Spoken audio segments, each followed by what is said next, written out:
Comienza en Radio María, Monasterios y Conventos, un programa dirigido por Leticia Casans.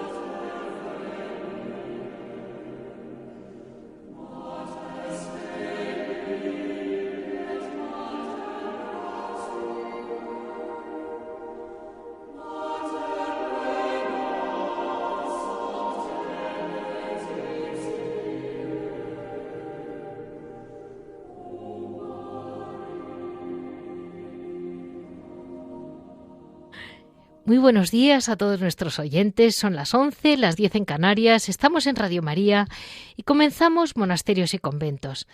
Vamos a decir que el sumario es un poco especial en esta ocasión porque por cerrar de la mano del Santo Padre, por cerrar de la mano de toda la Iglesia, este año de San José, he querido hacer 3 programas concatenados, es decir, van seguidos, en que vamos a narrar los dolores y gozos de San José escritos básicamente, o sea, el origen de toda la meditación es por la Madre María de Ágreda.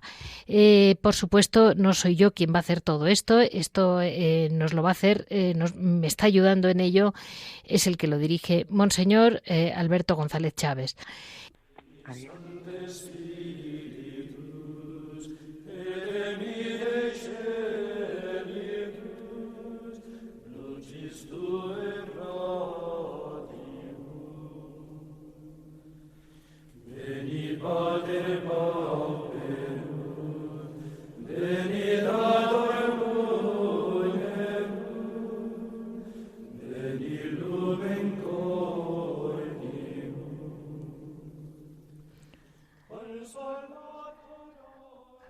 Como les comentaba, escuché, la primera vez que escuché los dolores y gozos de San José, comentados por Monseñor Alberto González Chávez, me impactó. Cogí el libro, cogí La mística ciudad de Dios, que muchas veces me ha acompañado para elevar la figura de Nuestra Señora, para conocer mejor a Nuestra Señora. Y mirándola, pues fue cuando dije, indudablemente, esto lo tienen que oír nuestros oyentes, porque no es fácil, es difícil resumirlo, es difícil actualizarlo, pero sin embargo, ahí está. Explica con mucho detalle las visiones que ella tuvo. Por supuesto, las visiones que ella tuvo de todo este libro es absolutamente, no es un dogma de fe, es simplemente, bueno, pues unas como pueden ser las visiones de Santa Brígida o las de Santa Catalina, es decir, pero ella escribió la vida de la Virgen María. Fue un libro muy polémico, que poco a poco va siendo cada vez menos polémico porque los siglos le van dando la razón. Y así vamos a dar paso a este mini estudio de San José a través del escrito de la Madre Ágreda en estos 3 programas. Estamos desde luego muy agradecidos a Monseñor Alberto González Chávez, que está con nosotros guiándonos en este camino de San José para llegar a la festividad con esa gran ilusión. Muy buenos días, don Alberto. Buenos días y encantadísimo, como siempre, Leticia y todos. Bueno, muchas gracias porque realmente es difícil. O sea, usted ha hecho una parte importantísima, que es saber trasladar aquellas palabras del siglo XVII a una meditación. Y aquí estamos ahora a ver cómo conseguimos telegrafiarla en la radio. Sí, efectivamente, hay que dar pildoritas porque además la Madre Ágreda es una mujer muy singular del siglo XVII, sí. Una monja que no salió jamás de su pueblo, Ágreda, en Soria, y allí fundó un convento en su casa familiar, luego entró su madre, en fin, y sin embargo, por un fenómeno de bilocación, que la bilocación tiene que ser muy explicada, pero en fin, dicho así simplemente, pues el Señor hizo el milagro de que ella se apareciera a los indios de Nuevo México, lo que hoy es Texas, la frontera con Estados Unidos, y les evangelizara antes de que llegaran los primeros misioneros durante muchísimas ocasiones, y ellos la llamaban la Dama Azul porque la veían con su capa azul de concepcionista, y esta mujer, pues sin letras ni estudios, compuso, claro, es ciencia infusa, si no nos explica por muy buenos sermones que escuchara, esta obra colosal, porque no es propiamente una vida de la Virgen, es un tratado teológico. Sí. Ella toma pie para el título de ese salmo que dice: el Señor la ha fundado sobre el monte santo y todas mis fuentes están en ti. O sea, María es la ciudad de Dios. Y entonces durante los 2 primeros libros, la Madre María de Jesús de Ágreda hace un tratado impresionante, partiendo del Génesis y del Apocalipsis sobre todo, y sustentando lo que entonces no era dogma, pero ella como franciscana, claro, defiende la Inmaculada Concepción, y luego ya se adentra por los vericuetos episódicos que no están en el Evangelio de la vida de la Virgen, y nos ofrece unas composiciones del lugar deliciosas, aunque un poquito exageradas, porque es un barroco ya tardío y un poco pleonástico. A mí me gustaría que alguien tomara la mística ciudad de Dios y respetando totalmente su lenguaje y todo, pero la redujese a la 4ª parte, porque a veces asusta su extensión, tiene 8 libros y es muy repetitiva, y hay que saber superar eso y superar también todos los aspectos de visiones para ir a lo nuclear, que es como ella nos presenta el alma de María, y por tanto nos presenta, claro, como no puede ser de otra manera, a San José. Claro. Pues entonces empezamos hoy estos 3 programas en que hablamos de los dolores y gozos, que parecía una devoción un poco perdida, y a mí me da mucha pena que se pueda perder, y con este auge que ha querido este año el Papa que demos a la devoción a San José, pues sin duda ahí está. Entonces vamos a intentar hacer hoy como 2 y 2, digamos. Hoy serían el primer dolor y gozo, el segundo dolor y segundo gozo. Así, basándome un poco en el resumen suyo, comenta muy bien cómo el primer gran dolor de San José, bueno, así es como tradicionalmente se ha dicho, ¿no? Es cuando estaba dispuesto a repudiar a su inmaculada esposa. Esa era como su angustia. Y su alegría cuando el arcángel le reveló el sublime misterio de la encarnación. Eso, explicado por la madre, digamos que tiene varios puntos, ¿no? San José comprende que su esposa, dice muy gracioso el libro, lo comenta, está preñada y él no tiene parte en ello. Así es como lo dice, con esas delicadezas. Efectivamente, ese es el título del capítulo 1 del libro 4, que es donde empieza a hablar de los recelos de San José. Ella dice suavemente, los recelos, digamos, es una sospecha en tono menor, y no habla tanto de dudas, como solemos decir, las dudas. A mí me gusta más hablar de las luchas interiores de San José, y habla con ese castellano tan delicioso, ¿no? Que conoce el santo José el preñado de su esposa María, o sea, el embarazo, la gravidez, y entra en grande cuidado sabiendo que en él no tenía parte.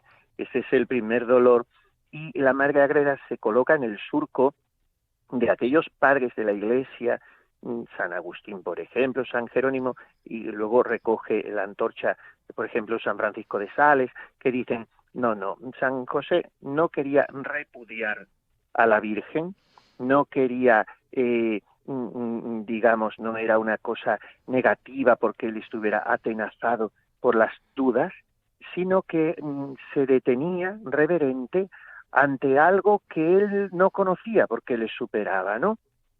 Esto es digamos, la idea fundamental que la Madre Ágreda recoge y presenta. Y entonces San José aparece siempre como una figura pues llena de discreción, de elegancia, que suspende el juicio, que no se precipita, que se dirige con mucha delicadeza a María, sabiendo que hay algo que él no puede entender, pero ya el cielo lo resolverá. Ahora, en medio de todo, está sufriendo tremendamente, claro. Hasta que efectivamente el cielo, por la oración de María, entra en escena y le aclara todo a San José. Esto lo desarrolla la Madre Ágreda en 4 capítulos que son como una novelita apasionante, y donde además ella, como que escribe muy bien, pues perfila de mano maestra la personalidad, que es lo bonito de un escritor y de un novelista casi en este caso, ¿no? Sí. Ella nos transmite el carácter de los personajes, más que los hechos, que también los pinta con un encanto especial, pero nos podemos hacer idea muy bien de cómo era el modo de proceder de María y José, el respeto que se tenían, la parsimonia y el saber esperar ante la voluntad de Dios, en fin. No me detengo en reproducir tantas frases que, como digo, son 4 capítulos muy largos, pero es muy bonito ver a José postrado ante María pidiéndole como perdón por haber recelado un poco después que el cielo se lo aclara, y al principio María rezando a los ángeles para que vengan a consolar a José. Y bueno, queda muy patente hasta dónde se puede sufrir y hasta dónde el salir el sol radiante puede despejar los nubarrones de esas luchas, de esos recelos, de esa incertidumbre, de ese no saber qué es lo que está pasando, que nos sucede tantas veces en la vida y nos perturba, nos inquieta, hace que nos precipitemos, que emitamos juicios temerarios. No, en el caso de ellos dos, todo es paz y dejar a Dios ser Dios. Esto es lo bonito que nos presenta la Madre Ágreda. De alguna manera, usted comentaba, hay un punto ahí que me llama la atención dentro de todo el desarrollo, como usted dice, casi imposible de resumir, pero hay un momento en que se muestra cómo María ni le explicó ni le habló y él tampoco. Entonces los dos, digamos, ninguno de los dos habló de más, ninguno de los dos se desahogó, sino que con paciencia y prudencia no se desahogaron, sino que se pusieron en manos de Dios. Efectivamente, además lo que aumentan los dos cuando se quedan cortos en hablar, digamos así, ¿Sí? Se quedan largos en rezar. O sea, dice, José determina dejar a su esposa y hace oración sobre ello. O sea, nos lo pinta constantemente a los dos orando, acudiendo a Dios para que traiga la verdad, ¿no? Y entonces en esto está pues la grandeza también de José en la visión sobrenatural de las cosas, y en esto pues también lo presenta la Madre Ágreda como un modelo de oración que en medio del sufrimiento puede ser al mismo tiempo una oración sangrante, pero una oración que llene el corazón de paz, y este es José. Y María, Nuestra Señora, que ve cómo sufre, les pide a los ángeles que le consuelen. Y ella, pues como reina de los ángeles, menciona el libro, ¿no? Pues claro, se lo pidió y le escucharon, claro. Efectivamente, es que María, en toda esta obra, también están omnipresentes los ángeles. Qué curioso. Y siempre se presenta un cortejo pues increíblemente numeroso de ángeles acompañando a la Virgen. Claro, para nuestra mentalidad tan racionalista, tan naturalista, sí, todo esto resulta un poco duro, pero es porque no estamos familiarizados con el mundo real, que es el celestial, que será el eterno. Este mundo de ahora pues es el gran teatro del mundo, como dice Calderón de la Barca, y dice San Pablo, la representación de este mundo se termina. Pero el mundo real es el mundo de Dios, y en ese mundo de Dios la corte son los ángeles. Y cómo no iban a estar acompañando a quien es su reina, entonces la van asistiendo, la van consolando, y ella tiene, digamos, coloquialmente, permítasenos, ese enchufe, ese hilo directo con los ángeles, y entonces pues recurre constantemente a ellos, y eso es una cosa que tenemos que imitar de la Virgen, hacernos cómplices de los ángeles, de las personas por las que rezamos o con las que vamos a hablar, para que su ángel de la guarda y el nuestro y los ángeles que Dios envíe pues preparen el camino, que para eso están los ángeles. Y en eso también esta obra para nosotros es un despertador. Y es muy impresionante cómo cuando llega el gozo de que el ángel le avisa y ya él entiende toda la encarnación, que eso sí lo dice claramente el Evangelio, tiene como él, por lo que dice el libro, se postra en tierra para dar gracias al Señor y con una enorme humildad que a los pies de María. Primero se postra como en actitud de servicio, comenta, y luego como pidiéndole perdón por haber tenido vamos a decir, decía usted, una lucha con este asunto. Este cuadro es precioso. Es el inicio del capítulo 4, el punto 407, porque la obra también está dividida en parágrafos para que sea más fácil seguirla. Y entonces, literalmente, le dice San José: Señora y esposa mía, aquí está vuestro siervo postrado a los pies de vuestra clemencia. Por el mismo Dios que tenéis en vuestro virginal vientre, os pido perdonéis mi atrevimiento. Grande fue mi osadía en intentar dejaros, y no ha sido menor la grosería con que hasta ahora os he tratado como a mi inferior, sin haberos servido como a madre de mi Señor y Dios. Pero también sabéis que lo hice todo con ignorancia, porque no sabía el misterio. No atendáis, señora mía, a la ignorancia de una vil criatura. Entonces María se deshace de ternura, le quiere levantar del suelo, y ella es la que se echa a sus pies. Él quiere impedir que lo haga, pero como ella en humildad era invencible, dice Madre Ágreda, se postró ante él y le dijo: yo, Señor y esposo mío, soy la que debo pediros me perdonéis, y vos quien ha de remitir las penas y amarguras que de mí habéis recibido, y así os lo suplico, puesta a vuestros pies. O sea, es una santa porfía de caridad, de amor, es saber quién puede más en agradar al otro, en quitarle las penas, en ser humildes. Pues es para nosotros toda una escuela de convivencia humana y de ejercicio de virtudes, no cabe duda. Desde luego. Y así damos paso a ese segundo dolor y gozo de San José, que yo creo que son, como usted decía muy bien, son piedrecitas para poder luego meditarlo. Tradicionalmente el dolor es ver nacer al niño en esa suma pobreza, y el gozo escuchar la armonía del coro de los ángeles, observar la gloria de esa noche.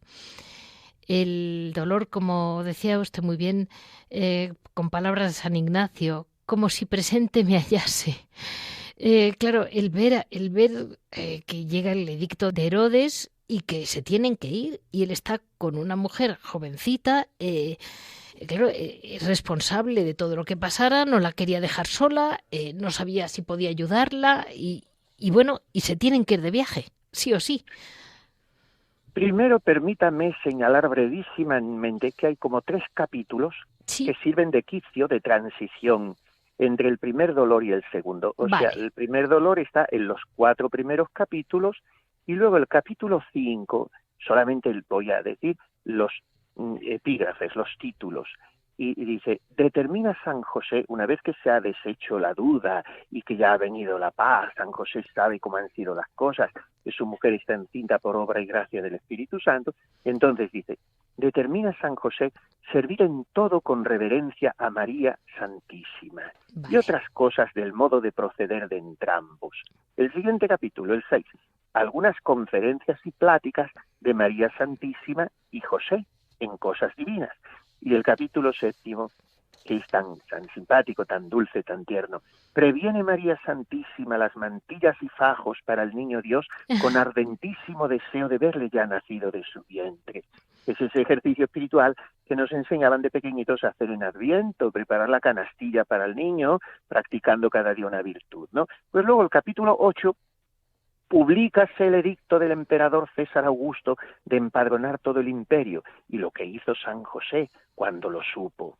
Y aquí empieza ya el dolor de San José tan grande, porque dice: me llevo a María, no me la llevo, yo quiero llevármela, porque ¿a dónde voy yo solo? Y entonces, pero al mismo tiempo, ¿y si se me pone de parto por el camino? ¿Y qué hace? Se lo consulta a ella y le dice: mira, esposa mía, yo no sé qué hacer, pero vete tú y consúltalo en tu oración, que tienes más vara alta con el cielo que yo, y a ver lo que te dice el Señor. Y entonces ella se va a hacer oración, vuelve enseguida, y después de que el Señor le ha dicho: obedece a mi siervo José en lo que te ha propuesto y desea, que yo estaré con vosotros. Y entonces ella se vuelve a José con esa respuesta, y a él se le ensancha el corazón de que va a ir María con él y de que Dios se encargará, pase lo que pase. Y entonces él previene todo lo que puede, busca un borriquito y un jumentillo humilde, que si pudiéramos llamarle dichoso, lo habría sido entre todos los animales irracionales. Desde luego. Porque llevó a la reina del cielo, dice. Y bueno, entonces llegan a Belén, no le reciben en las posadas, ya sabemos todo aquello. San José se muere de pena y no sabe cómo decírselo a la Virgen y cómo pedirle perdón, pero ella ya lo sabe y es ella quien le consuela a él. Y entonces luego nos pinta la Madre Ágreda con una belleza sublime, como yo no he visto en ninguna otra parte una descripción semejante, el parto virginal de María. Aquello pues fue como un poco lo refleja nuestro Góngora, caídosele a un clavel hoy a la aurora del seno, qué glorioso que está el heno porque ha caído sobre él. Sí. Entonces pinta ese parto virginal que es un éxtasis de la Virgen. José se había retirado prudentemente y después la Virgen le llama y se lo entrega al niño para que lo adore y José se derrite de ternura y vienen los ángeles y a cantar Gloria in excelsis Deo.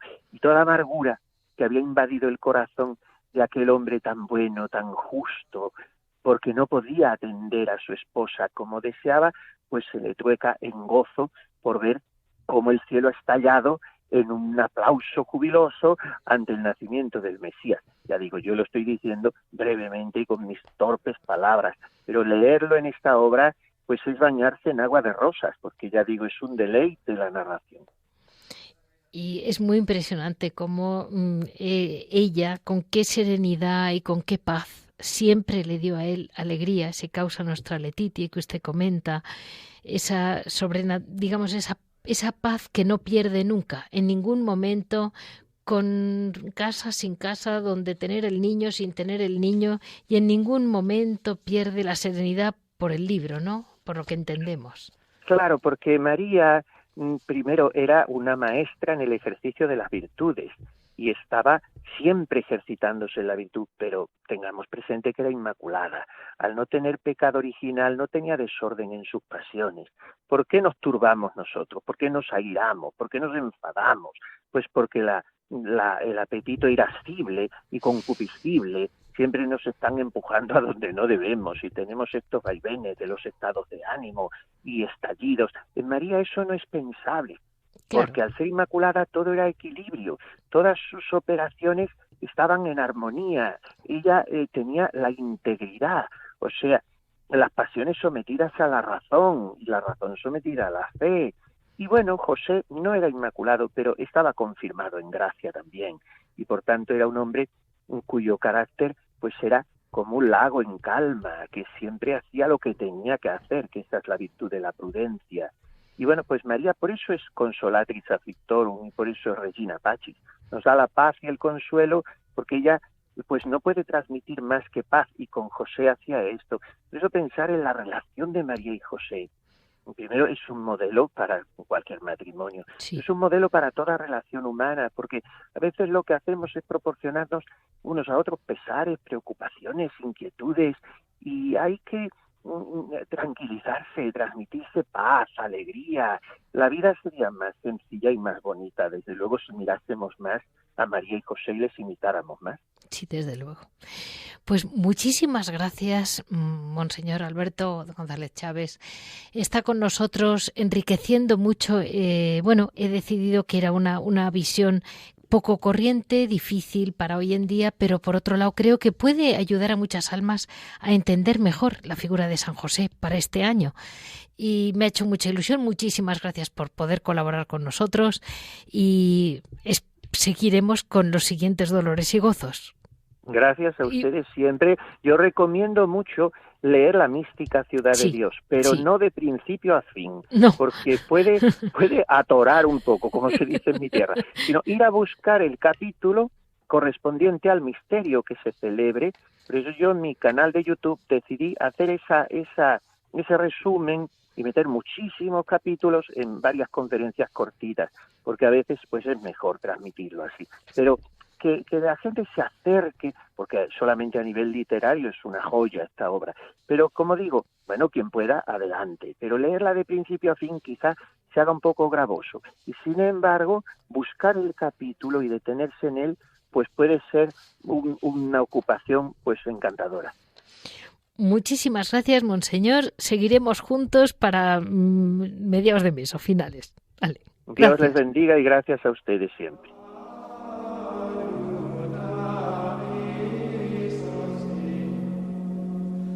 Shame.